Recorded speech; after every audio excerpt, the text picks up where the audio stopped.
हाँ जी, good evening all of you and welcome to my HTET physics class. Especially I am starting these classes for the students who are preparing students. मैं गलत word use कर रहा हूँ वैसे. हमारे टीचर्स, मेरे कलीग्स जो प्रिपेयर कर रहे हैं अपने आप को एचटेट जो अभी आ रहा है 2021 वाला. तो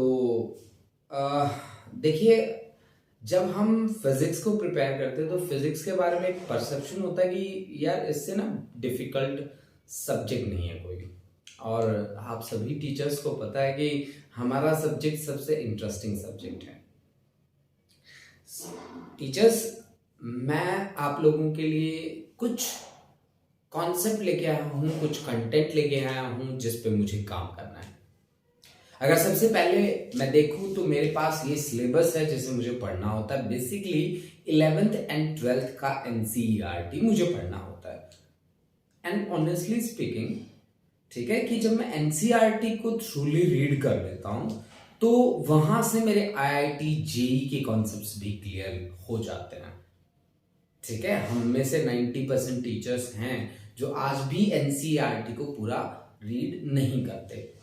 तो आप एक काम तो वो करिए कि एनसीईआरटी को बहुत अच्छे से रीड कीजिए ताकि आपका कंटेंट जो है वो बहुत अच्छा प्रिपेयर हो जाए. ठीक है. दूसरा, मैं आपको जितना भी पढ़ाने वाला हूं या हम लोग जितना भी मिलके पढ़ने वाले हैं वो आपका जो रहेगा वो बहुत ही ज्यादा लेंथी में नहीं उठा रहा. मैं उठा रहा हूं उनसे क्वेश्चंस की कैसे कैसे क्वेश्चंस आपके सामने आ सकते हैं और उन क्वेश्चंस पे बेसिकली मेरे को काम करना है. तो देखिए, मेरा सबसे पहले मैंने सिलेबस को देखा है कि मेरे पास इतना सिलेबस है. फिजिकल वर्ल्ड एंड मेजरमेंट, उसके बाद काइनेमेटिक्स, उसके बाद है laws of motion, work power energy, rotation, gravitation, properties of bulk matter, thermo KTG and waves and oscillation. ये पूरा का पूरा जो सिलेबस है वो क्लास 11 की फिजिक्स से है. अगर मैं बात करूं तो ये क्लास 11th फिजिक्स से है. ठीक है, क्लास 11th फिजिक्स से ये पूरा का पूरा सिलेबस है. और इस वाले अगर सेगमेंट की मैं बात करूं तो ये पूरा का पूरा जो सेगमेंट है वो क्लास 12 का है. ये आप सभी को पता है कि क्लास 12 का ये 12th का सिलेबस है. अब हमने क्या तरीका अप्लाई किया, क्योंकि 1 मंथ में हमें चाहिए कि हम रिवीजन करें. इसके साथ साथ हमें ये भी पता है कि हमें अदर सब्जेक्ट्स भी कवर करने हैं, चाहे हिंदी है, चाहे इंग्लिश है, चाहे साइकोलॉजी है, वो सब्जेक्ट्स भी हमें कवर करने हैं. तो मेरा यहाँ पे पैटर्न क्या रहेगा? सबसे पहले जरूरी बात है कि जो आज मैं आपको इंट्रोडक्शन दे रहा हूं, ठीक है, हमारा प्रिपेयर करने के तरीके का, उसमें क्या क्या चीजें रहेंगी, किस किस तरीके से हम काम करेंगे. तो मैं आपको बता दूं कि मेरा जो टारगेट है, स्टार्टिंग जो टारगेट है वो है ये 4 यूनिट्स. ये 4 यूनिट्स है मेरा स्टार्टिंग टारगेट. ये 4 यूनिट्स है मेरा स्टार्टिंग, कि मैं इलेक्ट्रोस्टैट पे, करंट इलेक्ट्रिसिटी पे, मूविंग चार्जेस एंड मैग्नेटिज्म और ईएमआई पे काम करूंगा. मैं काम कैसे करूंगा? मैं थ्योरी और डेरिवेशन आपको नहीं करवाऊंगा, बिल्कुल भी नहीं करवाऊंगा. लेकिन हाँ, मैं उनके बेसिक फंडा जरूर क्लियर करके चलूंगा. ऐसा भी नहीं है कि उनके बेसिक फंडा मैंने बताया नहीं आपको और मैं आगे बढ़ गया. इसमें मैं आपको हर एक टॉपिक के पीछे असाइनमेंट दे दूंगा. हर एक टॉपिक के पीछे असाइनमेंट आ जाएगी. Assignment on every topic. Every topic. यहां प्लस आपकी टेस्ट सीरीज आ जाएंगी. यहां पे टेस्ट सीरीज आ जाएंगी. कुछ असाइनमेंट आपको सोल्व करनी होंगी, उनके सॉल्यूशन आपको मिल जाएंगे, मैं प्रोवाइड करूंगा. और साथ साथ हम टेस्ट सीरीज चलाएंगे और वो टेस्ट सीरीज इस 4 के पैकेट की चलाएंगे हम. ठीक है, इस 4 के पैकेट को पूरा करने के बाद हम इसको, ये जो बाकी हमारा रहता है, ये बाकी जो हमारा है, क्योंकि यहां से ज्यादातर कंपटीशन में क्वेश्चंस पूछे जाते हैं, ये बहुत ही अच्छे कॉन्सेप्ट कंटेंट के साथ होता है. इसका हम ओनली एनसीईआरटी इसके नोट्स में आपको दूंगा. इसके जितने भी नोट्स होंगे वो मैं सारे के सारे अपनी जो भी वीडियो बनेगी उसके डिस्क्रिप्शन बॉक्स में आप जहां सर्च करोगे, ठीक है, तो वहां पे आपको मेरा लिंक मिल जाएगा. आप उस लिंक से डाउनलोड कर सकते हैं वो. ठीक है, नोट्स सारे के सारे, असाइनमेंट भी वहां से डाउनलोड कर सकते हैं. ठीक है, उसके साथ साथ हमें, क्योंकि हमारे पास इतना टाइम नहीं है कि जिसपे हम बहुत ही ज़्यादा मतलब टाइम वेस्ट करें और मतलब पढ़ते रहें, क्योंकि फिजिक्स बहुत वास्ट है। आपको भी पता है कि आप पढ़ाते हो सारे, लगभग आप में से 70% लोग हैं जो टीच करते हैं, जिनको पता है कि इलेक्ट्रोस्टैट में 1 महीना लग जाता है।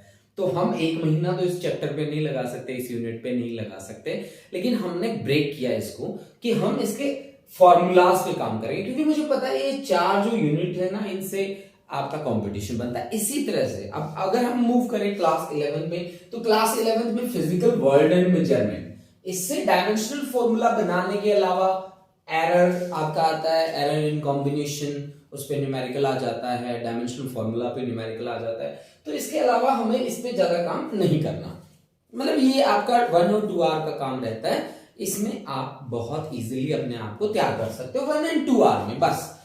अब हमारा आता है काइनेमेटिक्स, जो सबसे अच्छे न्यूमेरिकल लेके बैठा होता है, laws of motion, work, power, energy.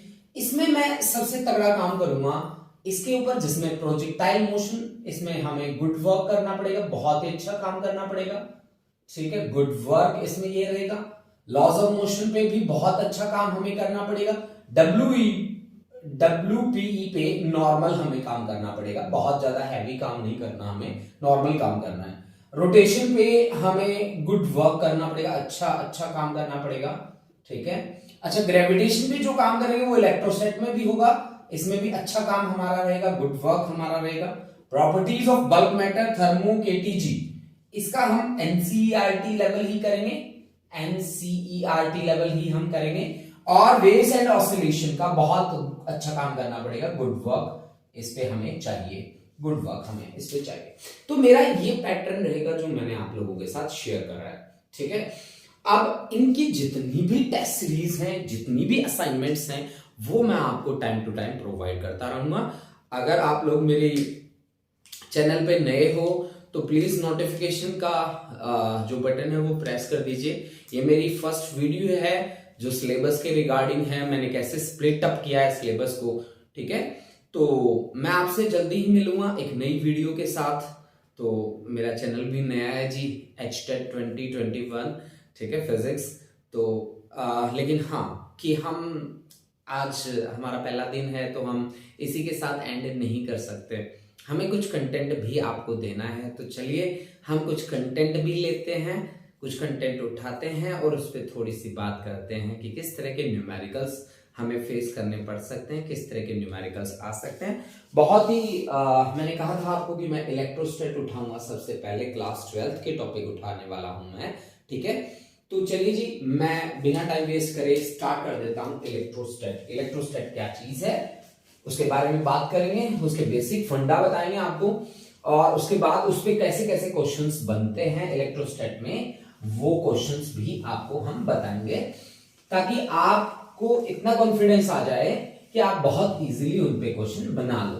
देखो जी, हाँ जी, हम अगर फिजिक्स को दिल से पढ़े ना, तो इससे अच्छा कोई सब्जेक्ट नहीं है, बट आपको दिल से पढ़ना पड़ेगा, ठीक है, दिल से आपको तैयारी करनी पड़ेगी, ठीक है, तभी जाके आप इसमें एक्सपर्टीज हासिल कर सकते हो। चलिए जी, हमारा HTET 2021 का फर्स्ट आर्टिकल आज मैं स्टार्ट करने वाला हूं, एंड दैट आर्टिकल इज इलेक्ट्रोस्टैट। मैं बहुत ज्यादा बातें नहीं बताऊंगा इसके बारे में, इलेक्ट्रोस्टैटिक्स, बहुत ही थोड़ी बातों से बहुत ही अच्छा काम मुझे करना है। इलेक्ट्रोस्टैट का मतलब है study of charges at rest. सीधी सी बात यही होती है ना कि मैं जब इलेक्ट्रोस्टैट वर्ड यूज करता हूं तो सबसे पहले मेरे पास यही चीज होती है कि it deals with the study of charges at rest, study of charges at rest, charges at rest.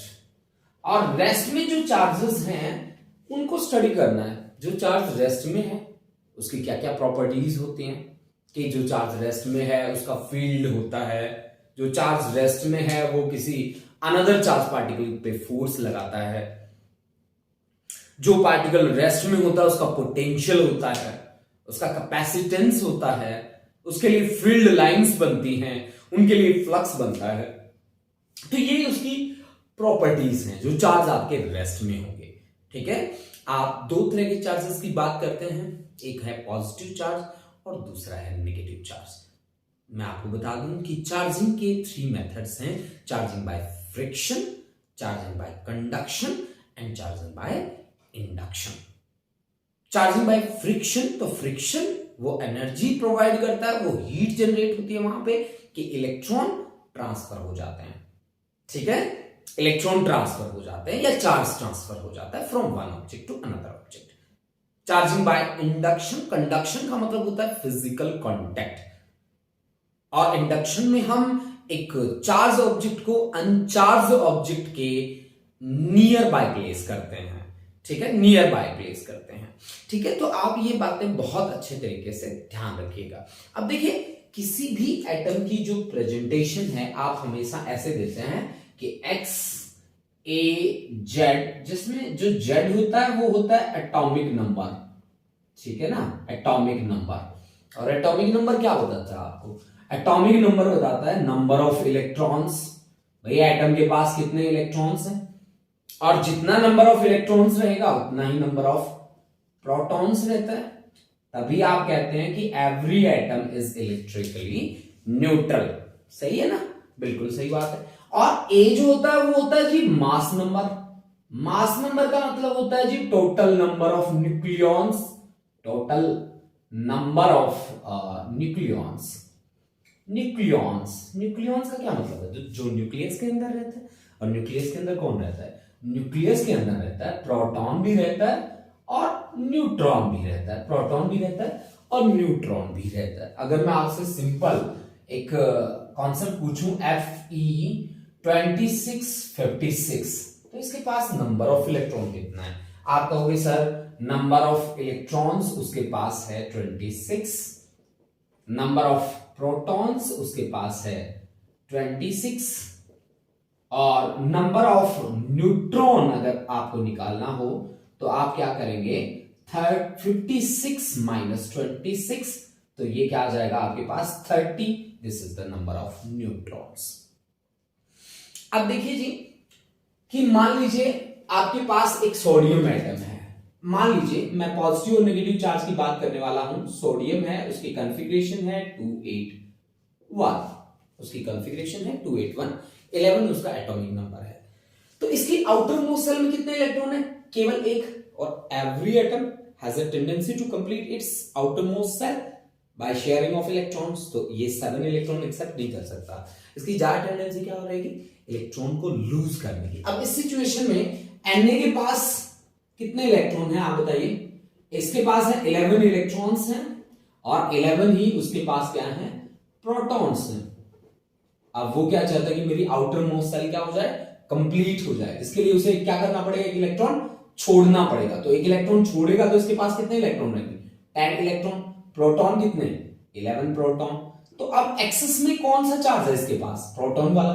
तो प्रोटॉन के ऊपर कौन सा चार्ज होता है? पॉजिटिव। तो Na क्या होगा? Positively charge. कब? जब उसने इलेक्ट्रॉन को लूज किया। अब ये पॉजिटिवली चार्ज एटम नहीं है, this is positively charged ion, positively charged ion, ठीक है, पॉजिटिवली चार्ज आयन।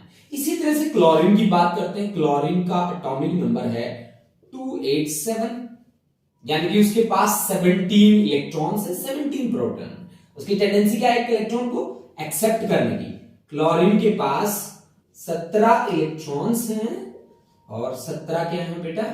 प्रोटॉन्स हैं, ठीक है ना, 17 प्रोटॉन्स, ठीक है जी। तो अब उसकी टेंडेंसी क्या है? इलेक्ट्रॉन एक्सेप्ट करने की। एक्सेप्ट करेगा तो 18 इलेक्ट्रॉन हो जाएगा, और प्रोटॉन कितने? 17। तो अब इसके पास एक्सेस में कौन सा है? इलेक्ट्रॉन। इलेक्ट्रॉन के ऊपर कौन सा चार्ज होता है? नेगेटिव। तो ये क्या होगा? Negatively charge ion, negatively charge ion.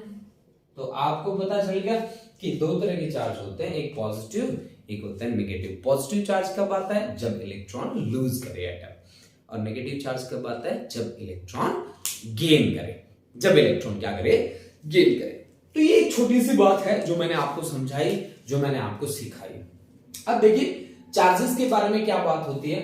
Specially charges के बारे में बात होती है कि charges are integral multiple of magnitude of charge on electron और प्रोटॉन। ऐसी बात आपने सुनी भी होगी शायद। इसको हम एक रूल के अंदर स्टडी करते हैं, जिसका नाम है क्वांटाइजेशन ऑफ चार्ज। देखिए मैं आपको बहुत बेसिक बेसिक बातें बता रहा हूं, इन पे मैं बहुत ज्यादा डिटेल में बातें नहीं कर रहा, क्योंकि हमें काम करना है उनके न्यूमेरिकल से, उन पे बनने वाले क्वेश्चन से। हमें इन पे काम नहीं करना कि हमें पूरी उसकी डेप्थ में जाना है, ना पूरी डेप्थ में नहीं जाना। हमें जनरल उनकी बातें पता होनी चाहिए कि हाँ जी ये बात होती है और इस तरह से होती है। तो मैं कुछ जनरल बातें बता रहा हूं, बहुत ही ज्यादा हैवी होके मैं काम नहीं कर रहा। ठीक है, चलिए मेरे पास एक रूल है जिसका नाम है क्वांटाइजेशन ऑफ चार्ज। बड़ा ही फेमस है, वैसे जो मेरे टीचर फ्रेंड हैं उनको ये बहुत अच्छी तरह से आता होगा। Quantization of charge, quantization of charge. देखो जी, क्वांटाइजेशन ऑफ चार्ज भी होता है, एनर्जी का क्वांटाइजेशन भी होता है। तो जिसका क्वांटाइजेशन होता है उसका मतलब होता है इसकी मिनिमम वैल्यू एग्जिस्ट करती है, उसको हम बांट सकते हैं। ठीक है, और वो डिफरेंट डिफरेंट पैकेट्स की फॉर्म में भी एग्जिस्ट करती है। अगर मैं क्वांटाइजेशन ऑफ चार्ज की बात सुनूं तो मेरे को एक फॉर्मूला याद रखना है, केवल Q is equal to plus minus n e. केवल और केवल एक फॉर्मूला है, Q is equal to plus minus n e. बस ये फॉर्मूला याद रखूंगा, मेरा सारा कॉन्सेप्ट, मेरा पूरा का पूरा कॉन्सेप्ट जो है वो प्रिपेयर हो जाएगा इसी बात पे बेस होके। ठीक है, मेरे को बहुत ज्यादा नहीं पढ़ना इसमें। Q is equal to plus minus n e अगर मैं पढ़ लेता हूं तो फिर मेरी बात बन गई, समझो आप। ठीक है, चलिए जी फिर इस बात को पूरा करते हैं, कवर करते हैं इस बात को कि Q is equal to plus minus NE.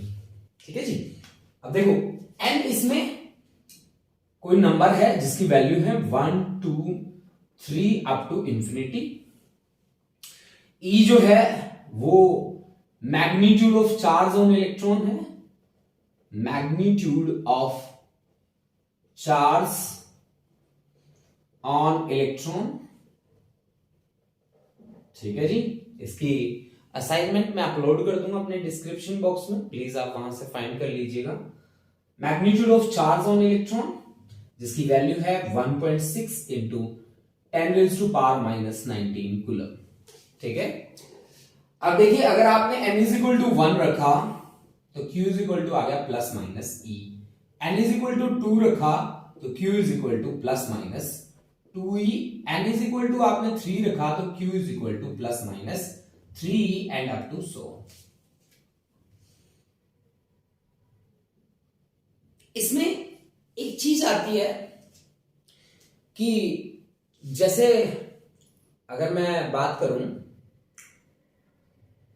मेरे पास यहां चार्ज निकालना मेरे लिए बहुत इजी है।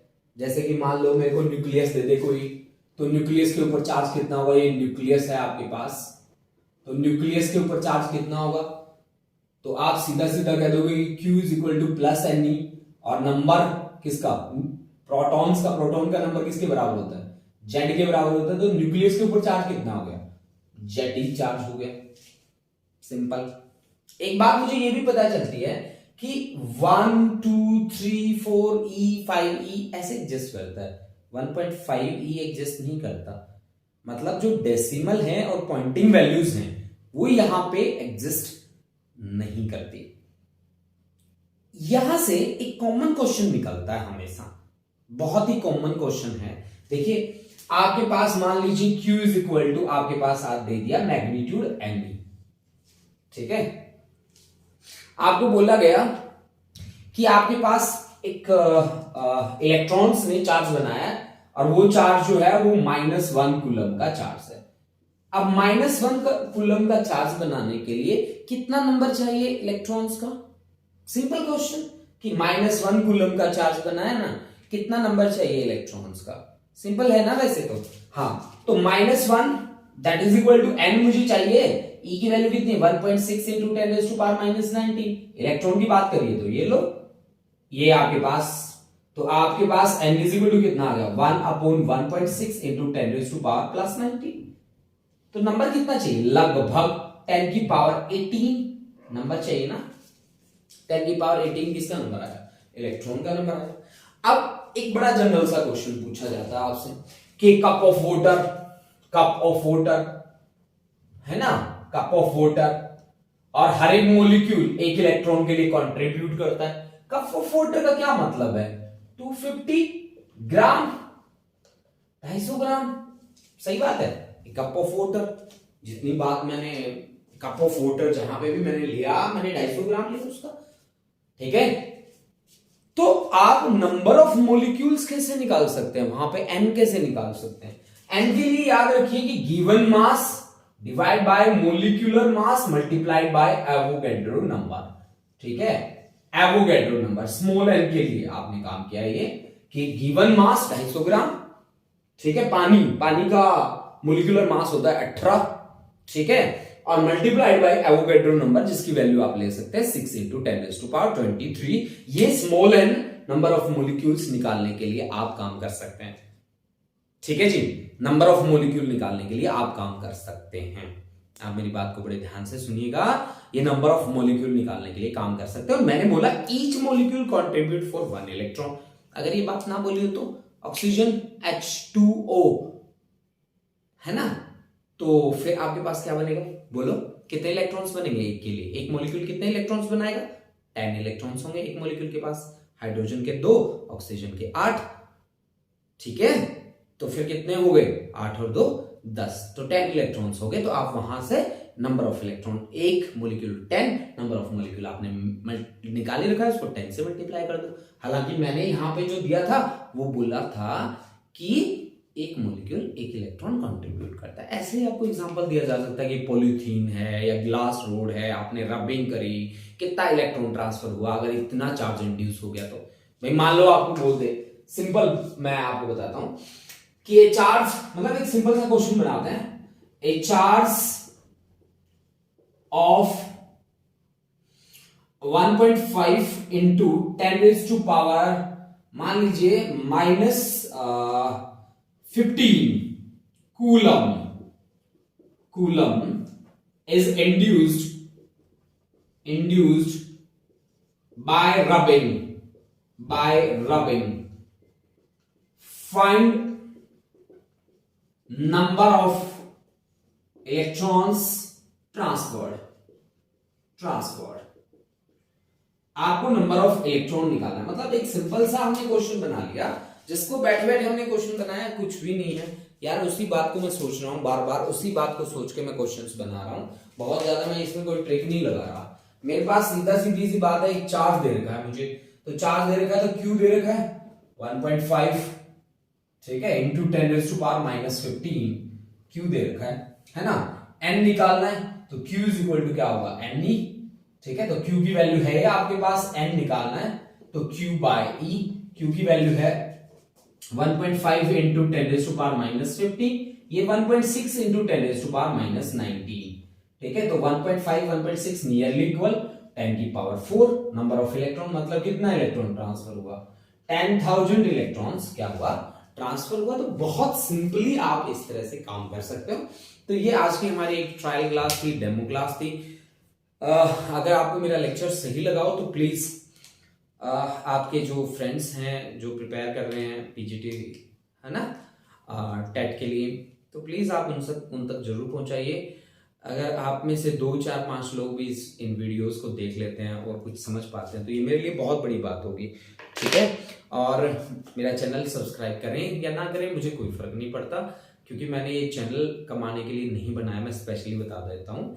लेकिन मैंने उनके लिए बनाया जो बड़े मिसगाइडेड होते हैं, बड़े अपने दिमाग में बड़ी टेंशन लेके घूमते हैं कि कैसे मुझे सिलेबस कवर करना है, कैसे मैं क्रैक कर पाऊंगा। तो हमारे रेगुलर लेक्चर्स होंगे, ठीक है। रेगुलर मैं दिन में 2 या 3 वीडियो अपलोड करूंगा, तो प्लीज आप देखते रहिए और साथ साथ कवर करते रहिए। हम सब मिलकर प्रिपेयर कर रहे हैं तो अच्छा रहेगा कि अगर आप मेरे साथ प्रिपेयर करें तो थैंक यू।